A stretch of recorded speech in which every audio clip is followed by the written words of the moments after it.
swim,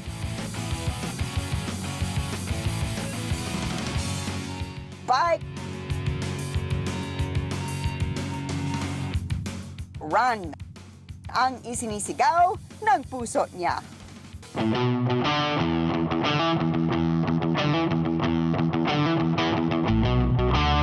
Kaya't hindi pinalampas ni Leonard ang unang Acau Off-Road Triathlon sa Baler, kung saan nakalaban niya ang idol ng triathlete na si John Chicano.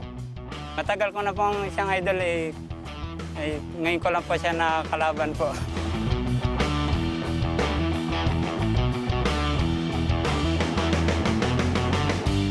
Ibinuhos ang lakas sa paglangoy.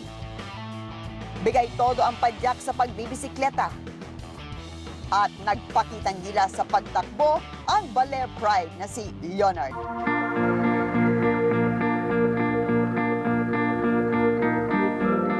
Bangamat nauna sa finish line ang Olongapo Pride na si Chicano. Mainit na sinalubong ng mga kababayan ang triathlon first-timer na si Leonard, ang kanilang pambato na parang isang bayani. Sila yung mga maliliit na Manny Pacquiao in their own rights, in their own sports. Yan ang tawag ko. Kaya yan ang dinidevelop natin.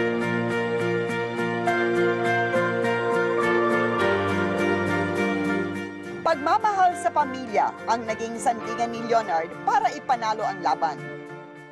Gusto ko po makilala po yung pamilyang Rondina sa langarangan po ng sports. Kung bibigyan po talaga ako ng opportunity na makalaro po sa mga iba-ibang event, ay sigurado po baka po mapaahon ko po yung mga pamilya ko po sa kahirapan po.